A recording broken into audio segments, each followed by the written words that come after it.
Hi, I'm Michael Russnow. With all the chaos that's going on in Washington with our current president, aren't you tired of people when they discuss it, even when they talk about the laws, when they decry what he's doing, they say, well, but the people wanted that. That's why he was elected. And you wonder, how can they say such a thing when, in point of fact, with everything that went on, the people did not elect Donald Trump. The Electoral College is why he became the president.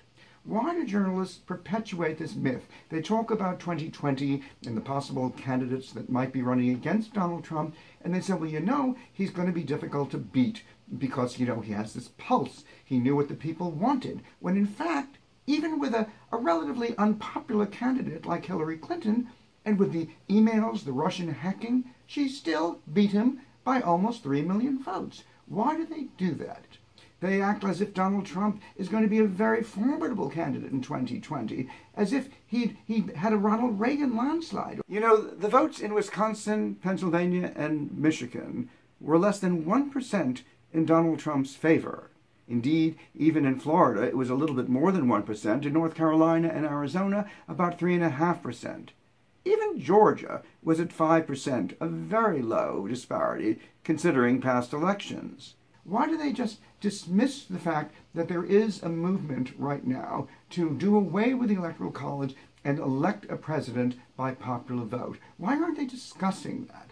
They discuss other issues, of course, the women's issues, the immigration reform, the environment, healthcare. These are all important issues, but they just do not discuss the fact that Colorado, just in its Senate, passed the National Popular Vote Interstate Compact, that New Mexico, the lower house, just passed the National Popular Vote Interstate Compact. These two states will join the 11 states plus Washington, D.C. that have already ratified the National Popular Vote Interstate Compact, heading toward the 270 electoral votes needed to elect our president.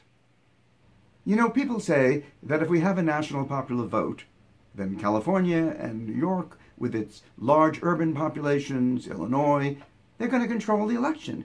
Well, there aren't enough votes, and in any event, why shouldn't like-minded voters in Wyoming and Mississippi be able to join their brethren in more liberal states? Similarly, there are Republicans in California who could join with people in West Virginia and Texas.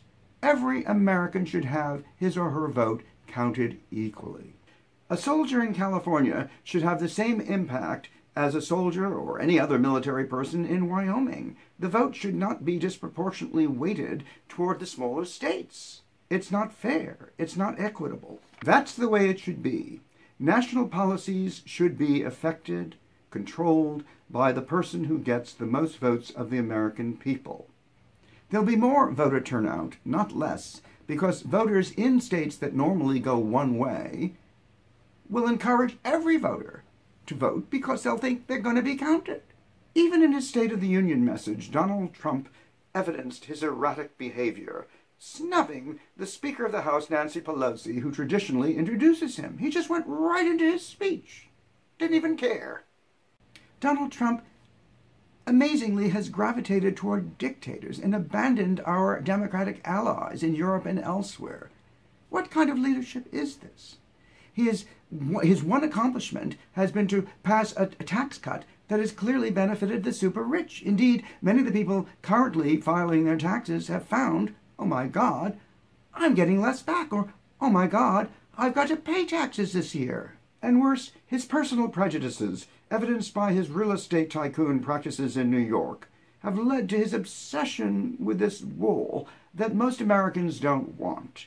His lies about the crimes committed by illegal aliens, which are apparently lower than those by bona fide Americans, led to a closure of part of the government and wrought havoc to so many Americans as they tried to pay their bills over the holidays. If we'd had a president elected by national popular vote, much of this would not have happened. It wouldn't have been perfect. There'd still be people complaining about this or that. But at least the choice of president would have been chosen by the American people. I urge you to write your representatives, your governors in states where the National Popular Vote Interstate Compact has not yet been ratified, to make them do so. I'm Michael Russnow. If you have any comments, please feel free to contact me. Tell me what you like, what you don't like, what you'd like to discuss in the future. Thanks so much for watching.